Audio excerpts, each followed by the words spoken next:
Blazblue is a beloved franchise in the fighting game community, considered to be fast-paced, deep, with many characters. But we'd be talking about the last version, Central Fiction, after an update. Blazblue Central Fiction is the result of years of revisions and additions to the game.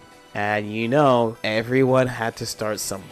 The first version of Blazblue is called Blazblue Calamity Trigger, and this game got a lot of flack on release. And really it's only for a couple of reasons, and the first reason is because of broken characters. And frankly, Blazblue is kind of known for having some silly characters. I have had the pleasure of playing a couple of these, characters like Kokonoe from Blazblue Corner Phantasma, for example. But for a game with a character select screen with only 12 characters, to have 4 that are considered broken is not the best look for a game. And the first one we have to talk about is New 13. So New would be the #1 villain for people who have not played the game when this game was out. The character concept is pretty simple. Blazblue is a game where characters have drives, unique techniques, unique traits. So everyone has a light attack, a medium attack, and a heavy attack. But New's drive is this sword. One of these does not look too crazy, especially because it doesn't actually go full screen. So what made her such a big problem? Well, Arxis thought, what if we made the zoner do a ton of damage, give her many powerful options off her projectiles, make her super fast, give her good mix-ups, and this being a low option? I mean, don't forget, zoners are supposed to have really good mix-ups, right? Pretty simple, but consistent conversion ability. And then some of the best resistance to negative penalty in the whole game. If you don't know what negative penalty is, if you hate camping, you would like Arxis games because it's basically a system to prevent people from running away too much. But usually they give different characters different values for how quickly they get it, and also sometimes in the different games, the way you actually get it for moving away from people is different. But all these things combined made New a menace. A powerful zoner that shut down the majority of the cast. She was not the only villain in this game. So then we have Arakune. So while New was certainly a powerful zoner, Arakune was definitely his own beast. His drive is Curse. It doesn't look too impressive until he actually hits you with it. Once he hits you with it, releasing buttons calls these bugs from different positions on the screen. It lasts quite a long time, and he's able to do high damage and mix-ups with it. The big joke was you could quite literally roll your face on buttons and things would happen with him.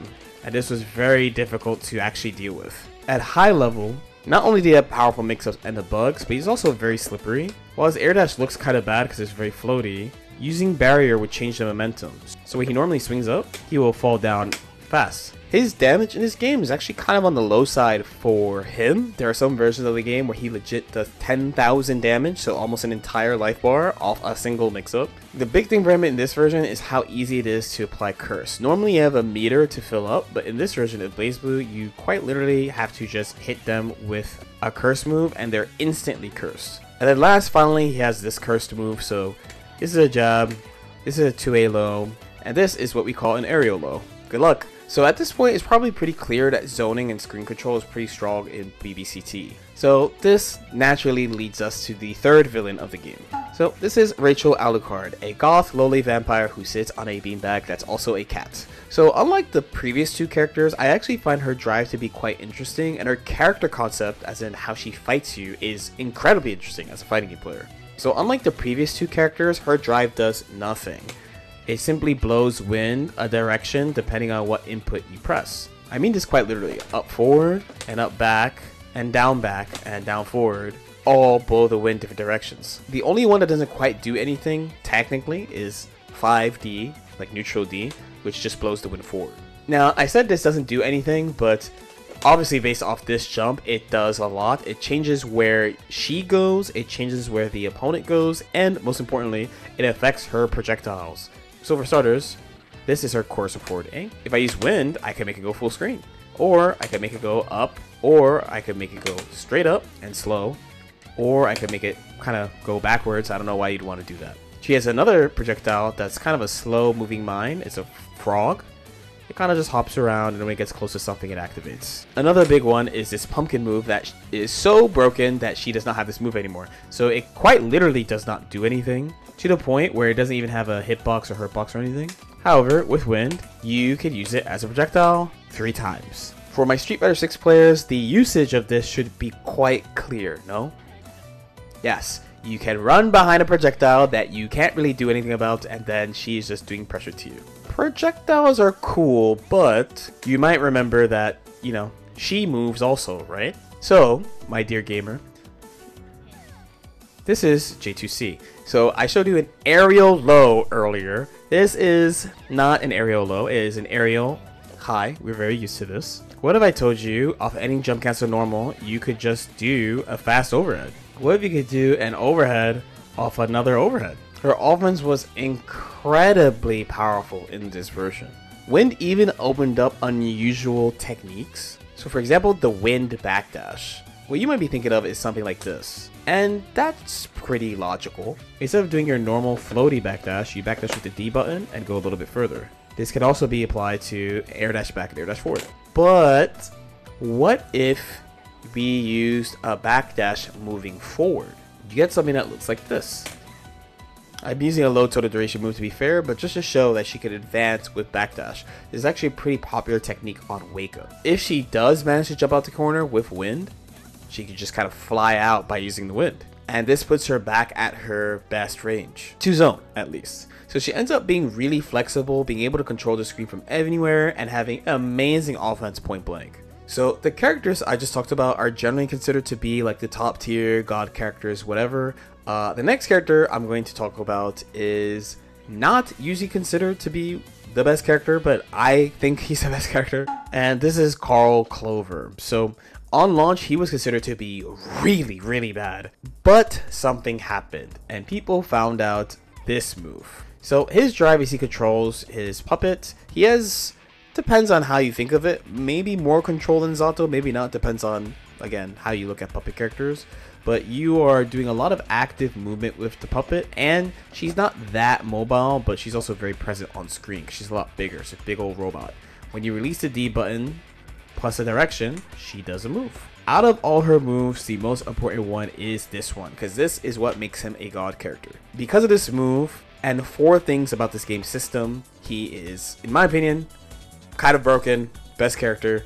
Again, some people don't agree with that. So, for starters, problem number 1 is the clap is air unblockable. And when I say air unblockable, I mean even with the barrier gauge, which is supposed to block anti-airs. So let's say I move like this. I'll be able to block this in the air with barrier, no problem. This move I cannot block with barrier at all. Then, once this move comes out, it's guaranteed to come out. This is a pretty classic fighting game thing. It doesn't exist in some modern fighting games, but it's not that common anymore. Once this move is actually on the screen, it's just going to be out. You can kind of see that from that orb sitting there. So another thing that enables this is this. You can throw people in block stun or hit stun. And then finally, throws always do full damage. Once this got found, players started flocking to Carl, and people started to optimize the character.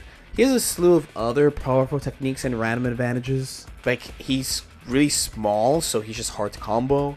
But by far, the #1 thing that pushed him to top tier is this loop. Basically, because of this loop, he has the potential to kill you off jab. He forces people to burst. There's very, very little counterplay to the move. And where there are god characters, there are also trash characters. And we're not talking about modern trash characters, you know, characters that could actually enact their game plans. We are talking about actual characters that do not exist in competitive play. So for starters, let's just get this one out the way. We're going to talk about Tager.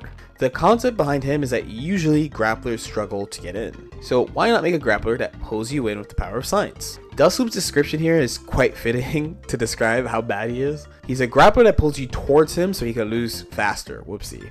So what is wrong with Tager? So for starters, he's a grappler, but a lot of his things that are important combo enders send characters full screen. Yes, you do have magnetism, but what's the point of playing a grappler that has to repeatedly do the hardest part about being a grappler? Then he's slow. No double jump, no dash, no air dash. Usually they give big bodies special moves where he moves. So you're thinking about things like Hammerfall or Mega Fist. He has none of these. He has 2D. And this move is extremely vulnerable. He generally needs magnetism to get combos. And if you're magnetized, his damage output is actually high. But magnetism is gated behind a couple of moves. So we have the 5D I showed before and the 2D with a lot of recovery. So the last two are JD, which this move is actually pretty decent, as even though it has some landing recovery, at least he's moving at the same time. And then he also has Spark Bolt. Now this is an incredibly powerful fast projectile that on hit has a big wall bounce and he gets to combo off it. But unfortunately this is on a timer. He does have a move that helps him charge it. Here it is. When you charge, you have a lot more. Also has armor that loses to lows in typical armor fashion. So you're definitely getting one Spark Bolt per round minimum, but again, you have to wait a while to get it. Another major problem is this character is literally never in the corner. So even though it quite literally looks like he's in the corner, he is a Street Fighter 4 character. I'm able to immediately just cross him up, no problem. I can do cross up overheads to him. It's very, very easy to mix him up. Is also by far the biggest version of Taker in Blazblue, so not only do things that are not supposed to work on crouchers work on him, and generally as a rule, these moves aren't supposed to hit you, and so they're plus. So he has to block way more plus things in a game that doesn't have a ton, not saying that there's not, but not a ton of plus moves. He's just sitting here blocking, but you can also instant overhead him whenever you want. So just when you feel like you could just do a mix up to him. Whether or not your character can actually do something with this, again, will vary, but it's just very easy to do. And to sum up his major problems, he is in Blazblue Calamity Trigger, and 3 out of the 4 best characters are all zoners. So not only do you have a character that constantly sends you full screen, that can't move, that has armor moves that don't really do that much, that is never in the corner, and is very easy to mix up, but 3 out of 4 of the best characters are also zoners. He was having a great time in this game. Taker in BBCT is known to be pretty bad. I made a couple of videos about it. I referenced him as an example with other creators like the homie Jamcrofts. So if you've been watching fighting game content or my content, you already know this character is very bad. Rather than harp on about Taker, I wanted to talk about the other character that's considered to be very weak in this game, Hakumen. So if you only know Blazblue from Evo, you might actually think this character is pretty good because he won Evo before. But it also might surprise you that he was considered not good in that version also, so that's besides the point. Unlike Taker, Hakumen has 2 things that make it kind of weird that he's considered to be a weak character. So for starters, he was not in the launch roster. So I didn't mention this at the beginning, but Nu 13 is not a launch character. She released a little bit later, Hakumen as well. Nu was amazing, as we all know now, but Hakumen is lacking. But the other thing that's kind of interesting is his character concept is actually quite good. I think his problem is that the idea was just executed poorly in this game. So he isn't like fast, and he has this backdash and step dash. But he also has very big normals. 5C, 2C, jump C, 6C. His maximum damage output is quite high, even if you do things that are not optimal. He can reverse situations with his drive, which is a parry. He has some normals of good advantage, and a unique set of special moves. So for starters, he has this Tsuntenshi, which does a ton of damage and is quite fast. Blockable, but if you get hit by it, you take a ton of damage. He has this command step that actually has some upper body involved, and he's able to follow it up as well. He has a very powerful Hotaru, which is just invincible. It also resets air options, and you can do it out of his dash. He also has Tsubaki, which is an instant overhead, and you can do it out of his dash. He also has a pretty powerful 1-frame super, and he even has an install super, which lets him do all sorts of shenanigans. So with all these things, what is the problem with Hakumen then? All these cool things I listed are locked behind this weird meter he has at the bottom of the screen. So you might not have noticed it, you might have to go back, but I had him in infinite install. That's why he looks so weird. And that install super takes all of these little stars he has. Instead of having a normal meter, he has to accumulate stars. And all these special moves cost stars. So without these stars, he can't really do that much of anything. He has no Gatlings at all. So if you're, let's say, from an older Guilty Gear game and you're talking about how Strive has no Gatlings, this character quite literally has no Gatlings, and nothing is really safe outside of this being plus, while other characters have the old school ABC type Gatling system. So he's oddly a 2-step character, but he doesn't have good ways of getting stars. So from the moves I described, Hotaru is 2 stars, Tsubaki, the overhead, is 3 stars, Kishu is 1 star, the step, and the follow-up is an additional star. The overhead that does a ton of damage, that's kind of reactable, Tsuntenshi, that costs 3 stars. And we mostly cut out the waiting, but for me recording this, I'm literally sitting here staring at his meter, waiting for it to go to the right amount so I could use it. The install super costs 8 stars and the parry super costs 4. So unlike many of the top characters who either immediately have access to their strong thing or just have to touch you one time to get their really strong thing, he has to wait quite a bit and has some pretty severe restrictions. And the main ways you can use to actually get the resource faster, one way would be to instant block. You notice his meter goes up far faster when he's instant blocking everything. So you would need to tap block right before an attack hits you. Again, much more noticeable when I'm doing repeated moves than single moves. But the strength of the move does matter. So if I use a heavy move, it goes up quite a bit compared to like a medium attack or lights. Parrying successfully gives you a star. And then finally, one of his special things is that he could cut projectiles. And when he cuts projectiles, he gets resource quickly. So we just talked about 6 characters, so that's half the cast. 4 of them are ridiculously strong, and 2 of them are struggle bus, and the remaining 6 are kind of in the middle, but that makes sense. Let's just say the other 6 just live in this crazy world, right? But a fighting game is not just characters, there's mechanic problems as well. So Blazblue came out right around the same time as Street Fighter 4, and to be honest, I remember thinking, this suits me way more than Street Fighter 4 because it's an air dasher game, which I'm used to playing. And hopefully this game is anime Street Fighter 4, so I don't have to play Street Fighter 4.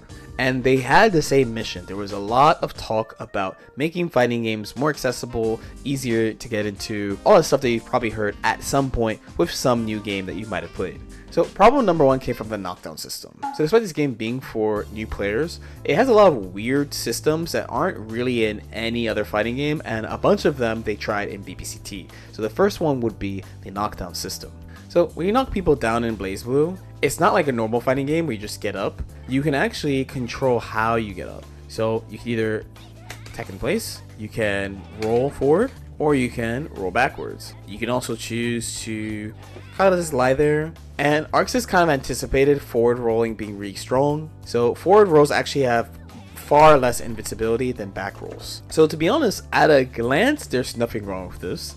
However, there was something really small that people did not notice for a little bit in this game, and it's not in any other Blazblue game, and it's that rolls are special cancelable in this game for whatever reason. So if you had good special moves that you could do quickly out of a roll, you could immediately reverse the situation and sometimes even get combos. This definitely was an oversight because again, it was taken out in the following Blazblue game, Blazblue Continuum Shift. The next major problem came from the throw system. So Blazblue has a unique throw system. You might have remembered from earlier that you can throw people in block stun, and by that extension, you can throw people in hit stun as well. This is called the purple throw. Even if you don't play this game, you can kind of tell you're stuck here for a while, right? So it actually is not too hard to just break this throw. And once you play the game for like a couple of days, you'll break these pretty easily. But also, the standard throw actually has a pretty long throw tech window compared to most fighting games. But there was merit to it because you could get some pretty big combos off throw in this game. And the bigger point is that you always get full damage off throw. So this is all well and good. There's a throw and a block stun and hit stun you can do, or there's a normal throw that you can just do like another fighting game, but with a bigger tech window. But what if you don't tech the throw for some reason? So the purpose of this throw was actually to try to catch people who are teching throws too early. That might not look like anything to you, but if you've played other Blazblue games and you saw that, you might think this is extra weird. So this is called throw reject miss. This is basically what happens if you tech a throw too early. And this throw and block stun is supposed to assist with this. The problem was it was really hard to actually get this strategy off. And this is mainly because you could press down back plus ABC and get this little flash. And when your barrier flashes like this, you are actually throw teching. So for people who don't like crouch teching in Street Fighter, this one is even worse because you're crouch teching while blocking. And the window is very lenient. So you could tech very late, and the opponent had to be very meaningful with their throw reject miss in this game. If it was a green throw, you'd have to do it dummy early to actually get thrown, and it was very difficult to throw people in this game. So it takes a pretty precise timing to do a throw reject miss in this game compared to the rest of the Blazblue series. Then the last thing, unlike the other two things, which I think are kind of just oversights, this thing I think is just bad, and it involves the burst. So that's the burst in this game. How fast it is depends on your HP total at the time. So this is the burst of the game. But the thing is, it's not just called burst, it's called barrier burst. So remember how I told you before that you need your barrier to block air unblockable moves? As a reminder, you use your actual barrier for that. So in the situation where you burst, now you're kind of just boned, and the only way you can block air unblockable attacks now is by instant blocking, which would be difficult for a beginner. But on top of that, you also take 50% more damage. So this is a very real, actual, legitimate beginning of a Noel combo that you would actually do in this game. And if I burst first, this is the damage I take. 50% more. And you have to remember, some characters explode you in this game. So not having barrier to protect yourself is really rough. And people usually only use this in desperate situations or against Carl. But yeah, you can see Blazblue has come a really long way. And to be honest, if the game launched like this today, it would be a pretty nightmare release. But also when this game came out on consoles way back when, people were like, dude, news broken, I'm not playing this game. Every beloved fighting game has to start somewhere. And there are a lot of things in Persona, Blazblue, Guilty Gear, and Dragon Ball that they use in the different franchises. So both getting rid of the mistakes they made with characters and systems and trying to implement the good things, usually things like preventions and restrictions. But yeah, as usual, if you guys have any questions or comments, definitely feel free to leave them in the comment section below. Like and subscribe if you guys feel like it, and I'll see y'all next time. Peace out.